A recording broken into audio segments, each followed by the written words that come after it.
Tras su reciente detención, el FBI ha desvelado verdades estremecedoras sobre un capo de la droga de fama mundial. Han surgido muchas preguntas sobre cómo el FBI ha podido hacerlo solo. ¿Había un topo infiltrado o se entregó él mismo? ¿Cómo le atraparon tan fácilmente? Todo esto suena muy extraño. El caso es más complejo de lo que parece, pero sigamos adelante y descubramos el aterrador descubrimiento sobre el hijo de El Chapo. Impactantes afirmaciones que giran en torno al FBI y el hijo del Chapo. Algunos hijos siguen las nobles profesiones de sus padres, como médicos, arquitectos y mucho más, pero los hijos del Chapo han decidido seguir el camino de su padre y cometer crímenes ilegales y atroces, por los que están recibiendo karma. En este caso, Joaquín no estaba solo. Contó con la ayuda del segundo narcotraficante más conocido, Ismael Zambada García, alias El Mayo. El Mayo ha sido la mano derecha de El Chapo, el padre de Joaquín, y ambos han causado fraudes masivos y ganado billones de dólares simplemente traficando con drogas por todo Estados Unidos, Europa y México, por nombrar algunos lugares. El actual jefe del cártel de Sinaloa, Zambada, fue supuestamente engañado para que subiera a un avión que le esperaba pacientemente con el fin del mundo. Un arresto que no podría haber notado a una milla de distancia si quisiera. Hay fuertes rumores de que fue engañado por el hijo de El Chapo, Joaquín Guzmán López. ¿Por qué haría algo así López? Eso hace que uno se lo pregunte. Pero López tenía motivos de sobra para hacerlo, ya que anteriormente se le había culpado de hacer que arrestaran a su padre, una acusación que no le sentó nada bien. Tanto si López engañó a Zambada como si no, la policía está encantada de tener a la mafia de la droga en sus manos. Había una recompensa bastante grande por el hombre, ya que el gobierno estadounidense ofrecía una recompensa muy alta por su captura. Llegaron hasta los 15 millones de euros solo por información que condujera a la captura de Zambada.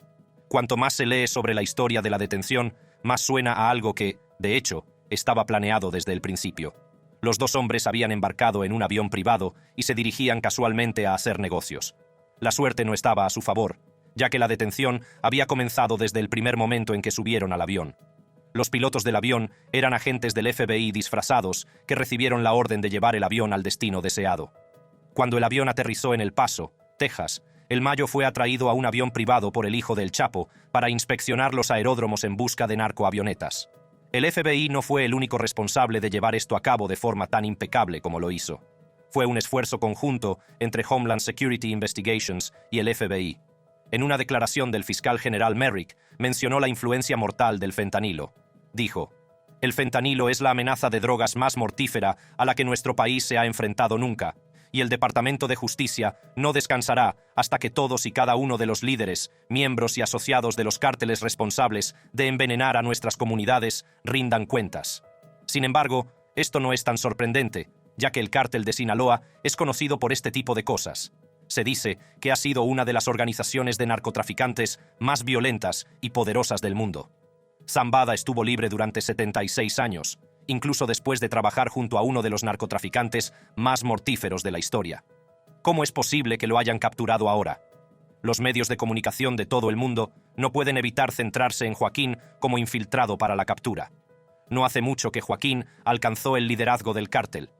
En 2017, justo 7 años antes de este incidente, fue elevado a la cúpula del cártel. A pesar de conseguir una posición de liderazgo prominente, Zambada vivía una vida sencilla entre bastidores en su complejo de El Álamo. El estilo de vida de El Chapo siempre había sido extravagante, como su personaje más grande que la vida. Las personas que habían trabajado con El Chapo en el pasado y habían estado cerca de ver su estilo, comentaban bastante sobre el estilo de Joaquín. La gente planteó preguntas sobre su estilo, su forma de dirigir y muchas cosas más. ¿Será que Joaquín nunca quiso la vida de su padre y fue finalmente ahora que decidió dejarlo todo por completo? Las autoridades y los medios de comunicación revelaron que, al parecer, estuvo en comunicación con las fuerzas de seguridad estadounidenses, al menos durante los últimos 3 años. Tal vez tuviera un conflicto interno permanente, ya que seguía considerando la posibilidad de entregarse, pero nunca lo hizo. Mientras Joaquín contemplaba la posibilidad de entregarse, Zambada andaba por otros derroteros. Este narcotraficante de 70 años dijo una vez en una entrevista que si alguna vez lo capturaban, se suicidaría. Esta declaración la hizo en 2010, en una rara entrevista que le concedieron. ¿Qué significa ahora que los dos han sido detenidos? ¿Por qué fueron detenidos en primer lugar? Hay una famosa canción pop de los Tucanes de Tijuana que rinde homenaje a Zambada. Dice así: «Lo buscan por todas partes y el hombre ni siquiera está escondido».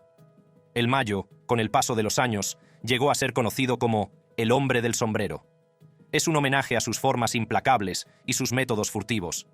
Su estilo despertó admiración y notoriedad durante más de 5 décadas en el negocio. La canción de los Tucanes no se queda ahí.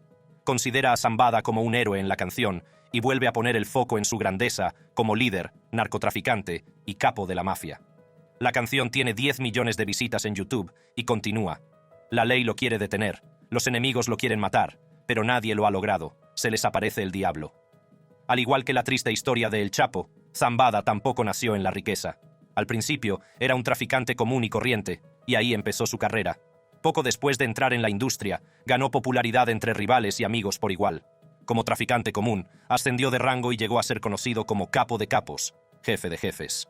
El arresto de Joaquín López. Si criminales como Zambada, que son conocidos por ser el jefe de jefes, son capturados tan fácilmente, eso dice mucho de si querían esto o no. El arresto al estilo Hollywood no puede dejar de ser sacado de los reflectores tan rápidamente. Un hombre como Joaquín, que tenía la riqueza y el respeto de su padre, al menos por la mafia que los consideraba a todos héroes, solo sería arrestado si él quisiera. Así que el caso parece bastante claro para ambos, ¿no? Zambada y Joaquín no hubieran sido arrestados si no tuvieran un beneficio personal en todo el plan. Los hombres no solo fueron atrapados, sino que la negación directa de los cargos por parte de López es chocante a un nivel completamente nuevo. No es la primera vez, sin embargo, que un hijo de El Chapo ha tratado de tergiversar la historia para los medios de comunicación y las autoridades. El Chapo mismo ha sido tristemente célebre por su comportamiento fraudulento. Según los informes, El Chapo tuvo docenas de hijos, pero solo 4 de ellos llegaron a destacar, sobre todo porque optaron por continuar los negocios de su padre en el cártel de Sinaloa. Me refiero a Joaquín Guzmán López, Ovidio Guzmán López, Iván Archibaldo Guzmán Salazar y Jesús Alfredo Guzmán Salazar. A los 4 se les llama colectivamente los Chapitos, un nombre elegante para los hijos de un legendario narcotraficante. Ovidio, Iván y Jesús Alfredo tomaron un camino diferente al de su hermano mayor, ya que los 3 hermanos se familiarizaron con el funcionamiento criminal del cártel de Sinaloa cuando eran meros adolescentes. El Chapo y el Mayo querían entregar las riendas del imperio a los 3 hermanos, así que se aseguraron de que aprendieran los entresijos de la organización. Ovidio Guzmán López, el menor de los 4 hermanos, es quizá el más conocido de todos, principalmente porque goza de un alto rango en el cártel de Sinaloa, pero también por sus encontronazos con la ley. Ovidio nació el 29 de marzo de 1990, hijo de El Chapo y su segunda esposa. La pareja crió a su hijo en Ciudad de México y le hizo pasar 4 años de su educación en una escuela dirigida por los Legionarios de Cristo. Se trata de una orden religiosa católica compuesta en su mayoría por sacerdotes. Sin embargo, la madre de Ovidio tuvo que sacarlo de la escuela poco después de que la gente empezara a enterarse de que era hijo de El Chapo. Según un gran jurado estadounidense, Ovidio lleva involucrado en el negocio del narcotráfico de su padre desde 2008, lo que le situaría en la adolescencia cuando estuvo expuesto al imperio criminal. Ovidio fue sancionado por la Oficina de Control de Activos Extranjeros del Departamento del Tesoro de Estados Unidos en 2012 y acusado de narcotráfico en 2019. En octubre de ese mismo año, las fuerzas de seguridad mexicanas pusieron en marcha un cutre operativo para atrapar a Ovidio en Culiacán, la capital del estado de Sinaloa. Lo consiguieron, pero no contaban con que el cártel de Sinaloa saldría en tromba cuando se enteró de toda la operación. Esto dio lugar a una lucha sin cuartel en la ciudad, en la que el cártel se negó a retroceder hasta que Ovidio no fuera liberado. Tras evaluar la situación y el peligro que corrían las vidas humanas, el presidente de México, Andrés Manuel López Obrador, acabó cediendo ante el sindicato del crimen y ordenó detener la operación y liberar a Ovidio. La captura de este hijo en particular habría sido una gran victoria para el departamento legal, ya que se sabía que Ovidio era un lugarteniente clave en las filas del cártel de Sinaloa.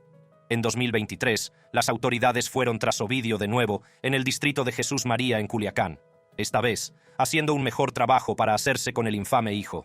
Puede que a Ovidio le pillara por sorpresa, ya que esa noche estaba celebrando una fiesta familiar antes de que los militares asaltaran su casa.